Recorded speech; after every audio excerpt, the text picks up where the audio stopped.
part one of this book is all about how Fabian socialism grew in Britain and how it was founded by a small group of people. And we learned a little bit about this group of people.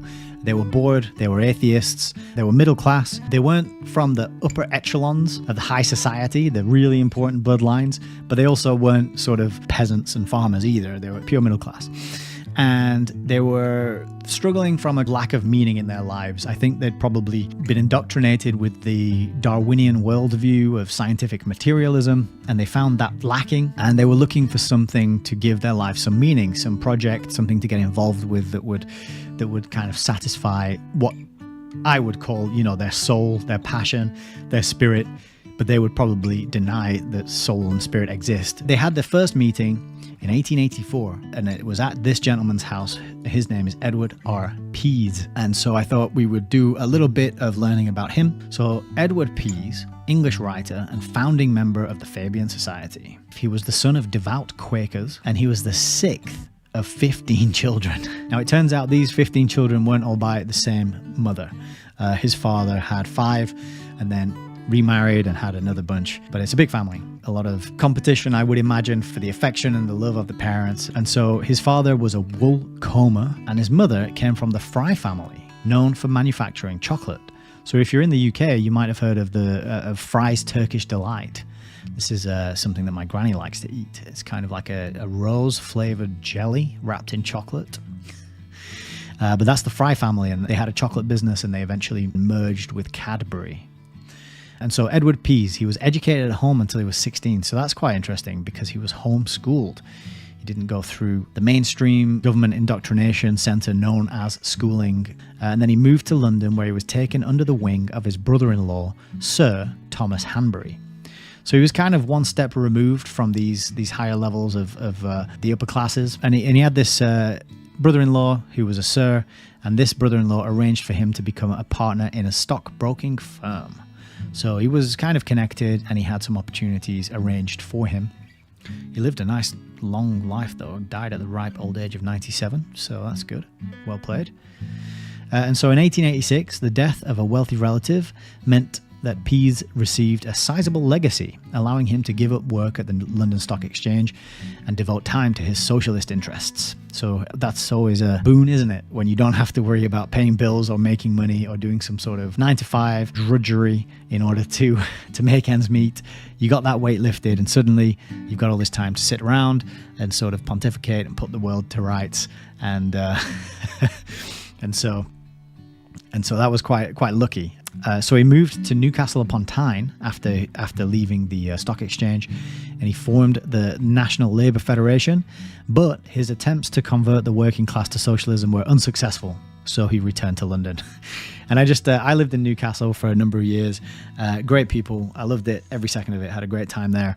And I could just imagine him sort of this posh boy from down south going up there trying to extol the philosophies and the intricate workings of socialist thinking to people, to these rough Geordie types, shipbuilders sitting in pubs drinking their pints of ale, and probably we were just telling him to piss off. So he had an unsuccessful jaunt up in Newcastle, and then he went back to London. And then he traveled to the United States with Sidney Webb in 1888. So Sidney Webb and Beatrice Webb were also founders of the Fabian Society, and they also founded the London School of Economics. And look here, it says Sidney James Webb, 1st Baron Passfield. So I didn't know that Sidney Webb was a baron.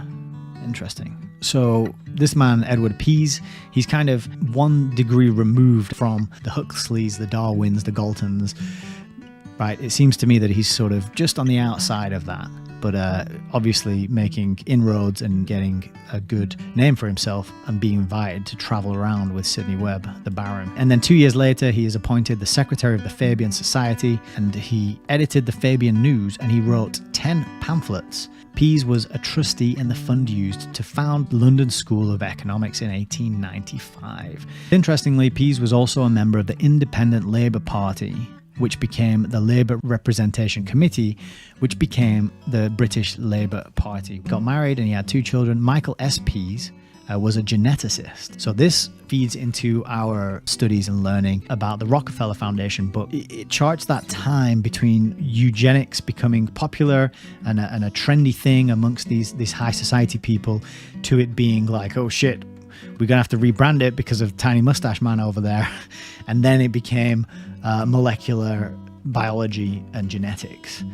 But you know, it's not hard to make that leap. You've got the word eugenics, and then it becomes genetics, eugenetics, and you got that word gene in there. So, but it just stood out to me that this gentleman's son was a geneticist, and then he also had another son called Nicholas, which I'll just say is a good name. With his wife Marjorie, Edward Pease established the East Surrey Labour Party. They had a home at Limpsfield, which was called the Pendicle. It's quite a strange name for a home. Pendicle immediately made me think of pentagram, which is a 5-pointed star. And this became known as Dostoevsky Corner because he housed many Russian refugees who had been forced to leave their country because of their socialist beliefs. So that is a little bit about the man whose house the Fabian socialists first met up in. And it mentioned that he did write a book called The History of the Fabian Society. So I thought I would see if I could track that down. Now, I found this copy, which is from 1963. So that's a good almost 40 years after it was originally published. So it's not going to be a first edition, but even that was £70. A second-hand copy there on Amazon. So quite pricey. That would be a good one to read because it's always good, like we did with the Rockefeller book, it's good to read about what they say about themselves in their own words. Because, you know, Fabian Freeway, this is Rose L. Martin's research and reading into the things that they've done and said. But to be fair, to see both sides of things, it's good to look at what they say in their own words. So that would be a good one to get hold of at some point. But, you know, if you don't have £70 lying around to invest in a 60-year-old book, you can find the text on the Project Gutenberg website, the full text of the history of the Fabian Society by Edward R. Pease, and he was the secretary for 25 years. So the problem, as always, with the digital copy, we don't know if it's been messed with or altered. At least this one we know has not been messed with since 1963. This digital one could have been changed, altered, you never know. But just a flick through the contents, the sources of Fabian socialism, the foundations, the early days. We got a Lancashire campaign here, which would be interesting for me to read because that's the county where I was born. Chapter 6 is To Your Tents, O Israel. So maybe some overlap here with Zionists. Quite intriguing that they've got a reference to Israel when they are positioning themselves against Christianity and the worldview that there is a creator. Chapter 7 looks like a good one, Fabianism and the Empire. Then we've got Labour Party, chapter 8. And then here, chapter 9, it has the episode of Mr. Wells. Now, I'm thinking this might be H.G. Wells, but I don't know. It's the only Mr. Wells that I thought of that they could be referring to. Then we got the Policy of Expansion, which is chapter 10. And now chapter 11 is the Minority Report. So if you remember in Tuesday, we had a look at the Fabian window, this stained glass window that disappeared and then reappeared suddenly in this art gallery. And on that, there's all sorts of symbolism. There's their crest, which is a wolf in sheep's clothing, and it shows them they've heated up a globe. So it's red hot and it's the color red, and they're hammering it. They're about to hammer it according to their heart's desire. But there was a stack of books on that window, and one of them was called Minority Report. So I want to know more about this phrase, what it means in this context, because this is so many years before the Tom Cruise film and Philip K. Dick short story or maybe novel. But there's got to be some connection there, right? So I think that could probably be another very interesting and edifying read.